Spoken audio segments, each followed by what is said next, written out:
Hi guys, ako nga pala si Warren. Ngayon tuturuan ko kayo kung paano maggawa ng Onet, yung honey converter sa Grow a Garden mga idol. Ito ang unang step mga idol. Open nyo Roblox, pagka-open nyo ng Roblox, lagay nyo yung click nyo yung more, pag-click nyo ng more, scroll pababa, tapos create. Hanapin nyo rin yung create, bibilogan ko na create. Katapos ng create, hintayin nyo lang, tapos hintayin nyo yung ituturo ko sa inyo yung may tatlong guhit. Ang pagkatatlong guhit, tapos dashboard, pag-click nyo ng dashboard, hanapin yung development items. Pag development items, decals. Pag ng decals, upload asset. Tapos dyan yung ilalagay nyo yung picture na pinost ko kahapon. Kung hindi na, scroll nyo na lang pababa. Yan yung picture na in-upload ko kahapon. Tapos lagyan nyo Onet. Yan yung pangalan ng honey converter, Onet, sa Grow a Garden. Upload. Pag-upload nyo, makikita mo libre lang yan. Tapos sa t-shirt. Tapos tuturuan ko kayo kung paano mag-edit ng muka. Punta kayo sa avatar. Pagpunta nyo sa avatar, customize, punta nyo sa customize, characters, purchase, yung characters na Roblox boy. Hanapin nyo yung Roblox boy mga idol. Yan, wait lang mga idol. Purchase, character, hanapin nyo yung Roblox boy, kasi bilog yung ulo nun.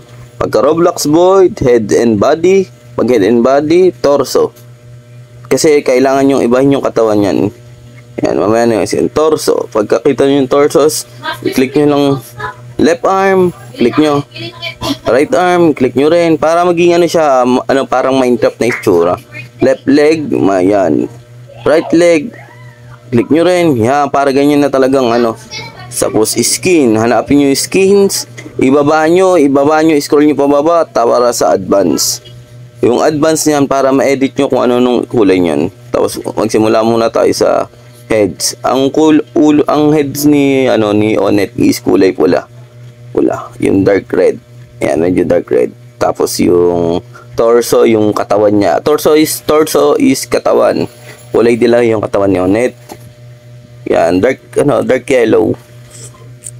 Dark yellow yung kay Onet. Tapos sa isang arm niya is kulay pula.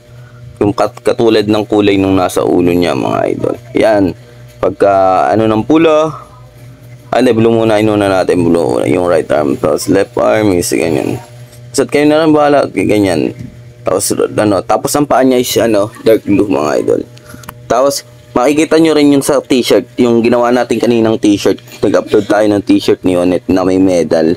Yun. Kaya yung unang instruction ko, yun ang mahalaga dyan. Kasi yun sa clothing, sa classic t-shirts, makikita nyo, yung classic t-shirts, yan yung in-upload natin kanina. Pwede rin kayo mag-upload talaga sa mga ganyan, yan.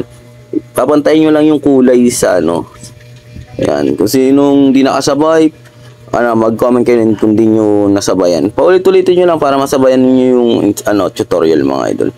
So mga hindi naiintindihan, PM nyo ako, lilinawin pa natin yung mga boses ko. Kaya papalo siya, salamat sa suporta mga idol.